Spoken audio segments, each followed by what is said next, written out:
Well, you ready to get started with this new client? Yes, I am. All right. So, do you have any questions before we get started?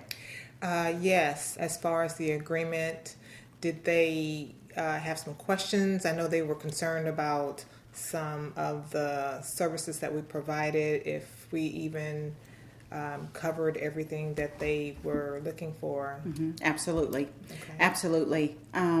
One of the things that the initial meeting did for us is it gave them the opportunity to ask any additional questions, and we could talk about how we tailor our services to fit their needs. Okay. First and foremost, we've got their signed agreement, which, first we'll set up a file based on the client name, and then we'll go from there. We'll start with an audit. The audit is so crucial because that's the only way we'll know where to start, is starting with that audit. Right. Going through personnel files with a checklist, making sure that everything that is supposed to be in the file legally is there. Do they have a hard file, or do they have their file online or iCloud? Yeah, they have both. I noticed with the last company we had, there was a lot of items that were missing, so I want to make sure that in the soft copy that they actually have everything as well as in the hard copy. Mm-hmm. And so what we'll have to do is anything that we have them sign off on or that we need to put in the employee file, we'll have to set up a time that we can go out that's convenient for them, so that we can make sure that we keep the files updated. Okay, all right. So what next step do you want to take with this particular company, which seems to be a pretty nice sized company this time? It is. And that does bring up some additional things that we'll have to do from a employee handbook perspective and from a legal perspective as it relates to making sure that they're compliant.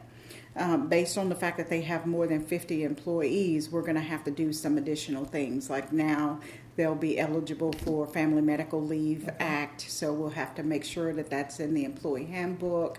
And so just like you do any other time, you go through based on the number of employees and you check the laws that they have to follow in order to put together their handbook, put together the flow charts and handbooks and processes and procedures. Okay. Yeah.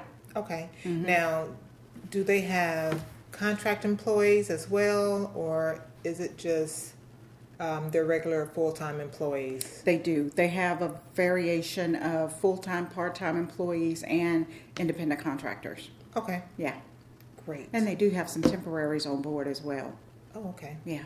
All right. Now, will we have to set up some additional temporary employees along in this contract, or they're going to keep the ones that they have and continue to use whatever staffing agency that they're using? We did speak about that, and that is one of the things that that we can talk more about. Right now, we're going to leave everything in place, Okay. and as we see the need, then we can start that conversation about what else we can add in, other services that they can actually use that we provide, such as temporary staffing.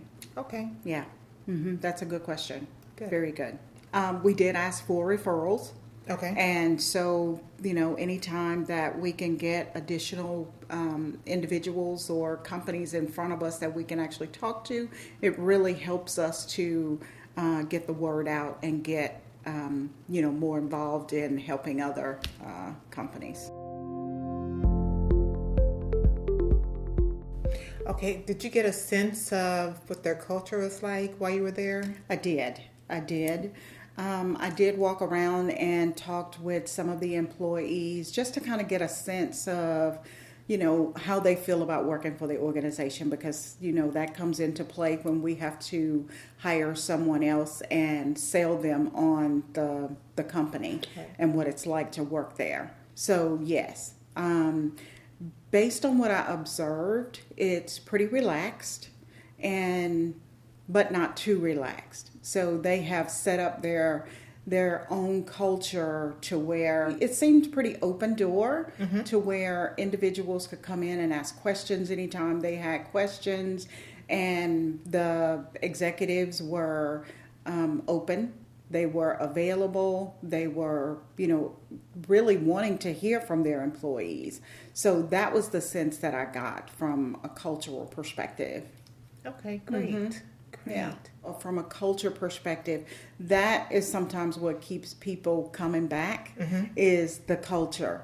Whether if you've got, a boss that's constantly saying you've got to be on time, you've got to be on time, you've got to be on time, you can't leave early, you can't have flex hours.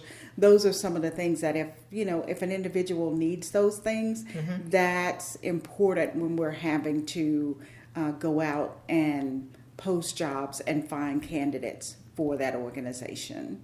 Okay. Now, were you able to mingle with the employees by yourself? Because, sometimes when the boss is around, you're not going to be totally honest. So was that a problem for you to do that? Not at all. Okay. Not at all. I told them that's what I was going to be doing. So pretty much when we, start with a new client, I'm asking them to trust me and know that I am doing what I set out to do. And I can't help them if I don't know what's really going on in the organization. So sometimes you have to get it firsthand. So that was me getting some things firsthand. So from time to time, we'll just drop in, you and I, we'll just drop in and we'll see, if things are, still the same, if we catch people off guard, are they still going to be that happy? Okay. Are they still wanting to come to work every day?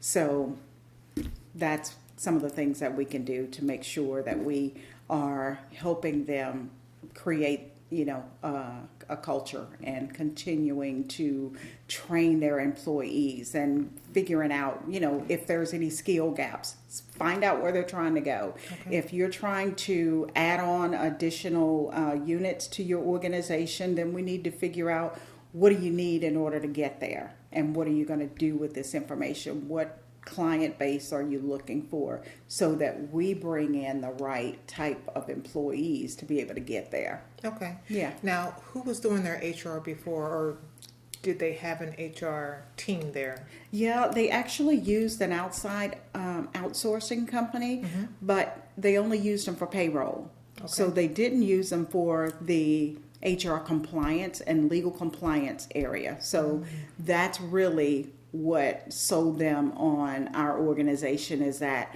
we are so interested in keeping them compliant. Okay. And when I talk about keeping them compliant, it is so important that they know whether they have to offer benefits to their employees. And if they do, there are laws that govern those benefits. Right. So you can't just continue to make changes just because you want a dental plan for yourself and not worry about your employees. Well, once you start putting those plans in place, you have to, know what the laws are and how that, governs what you do and the decisions that you make in your organization. Right. Now, I know you mentioned a handbook, and that's something that we do. Yes. Do they already have one in place, or are we having to create one on our own?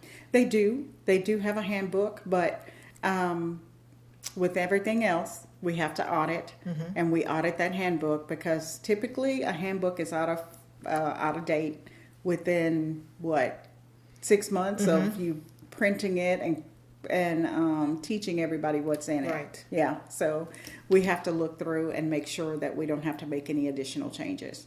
But now, once we do get that handbook ready, we're going to have to teach. We're going to have to train. Right. They need to know what's in it. Okay. Sounds like a plan. All right. Very good. That's a good plan. Yes. All right. You ready? Yes. Very good.